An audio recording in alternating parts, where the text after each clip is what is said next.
one of those people that believes that there are no coincidences, that all through trials, tribulations, and joyful occasions, that there is a purpose for everything.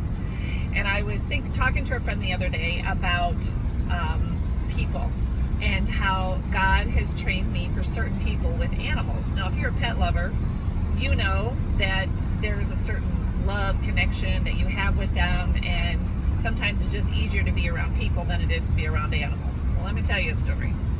I have, when I was 11, 12, somewhere around there, I brought in a feral cat into the home. Nobody was home but me, and the cat and I had a conversation outside and on several occasions, and so I had invited it into the home, and it really liked being in the home. But then when I tried to take it out from underneath my bed, where it decided to run and hide, it didn't want to leave, and we didn't have a kind conversation. It was, oh my gosh, hold on a second.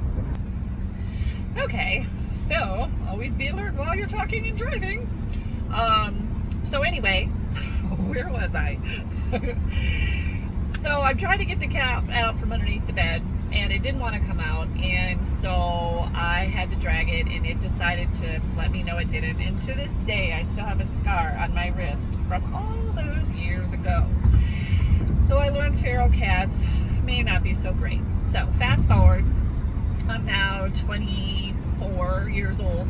I'm living in Chicago, a couple blocks away from a friend. She calls me and she says, Liz, I didn't want to tell you, because I know exactly what you're going to do, but I'm desperate. I'm like, what is going on? She said, a cat ran into my apartment a few days ago, and I got it out, but today I can't, and I know you're going to come, and you're going to try to adopt it. I'm like, I just adopted 2 other cats. What are you talking about?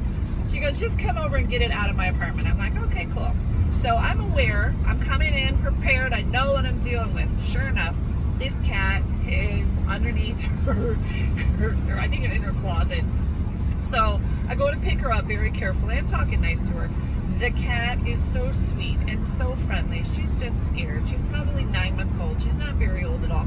I go ahead. I'm like, gonna take her back to my apartment. It seems to get along well with the other cats, but I'm like, you know what? I'm gonna take you to the vet just to make sure. Vet says, she's fine. You know, they do their test. She's fine. She's in heat, but she's fine. I'm like, cool. Well, it turns out she wasn't just in heat, she was also pregnant.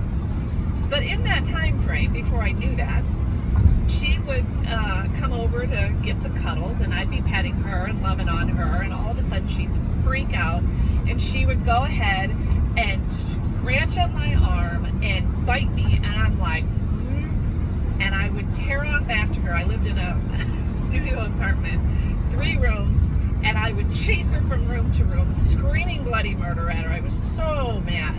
And then after a while, I'd stop running and screaming, and she would stop running, and you're all good. And then repeat a couple days later. I'm like, ugh, she's gonna learn. Do not bite me and run. So I finally got her to the point where I could be petting her. If she started to tense up, I immediately stopped petting her. She would run away. Then she'd come, another time, and she'd freeze, and I'd stop, and then she started to just walk away. There was no screaming, there was no raining, chasing, there was none of that. So she learned, if you just can't handle the love, that's cool. I'm cool with that. But you can walk away without hurting me, and our relationship will still stay intact. When she gave birth to those babies, I was by her. She was on my bed in a box, and I was by her every time. She had 4 babies. Fast forward, my turn to be pregnant, my turn to be in labor, and that cat was right next to me, making sure that I was okay. It was really awesome. So fast forward again to people. There are some people in my life who cannot handle being loved. They just can't handle it. And so they have wonderful hearts, and they need that love, but they just can't handle too much. So when they start to freeze or flip out, I just have to pause, give them some space, letting them know it's okay. I'm not going to chase you. I'm not going to yell at you, but I'm still going to love you. And so I told a friend, I said, God has prepared me for this shit show. Sorry, kids. For this beep show my entire life. And whatever's gonna happen is gonna happen, but I'm prepared. I got the scars to prove it. I've earned my way. So if there's somebody in your life who you know they need that love, keep on loving them. Let them walk away if they need to, and make it a safe place for them to come back. All right? Okay, that's my PSA today.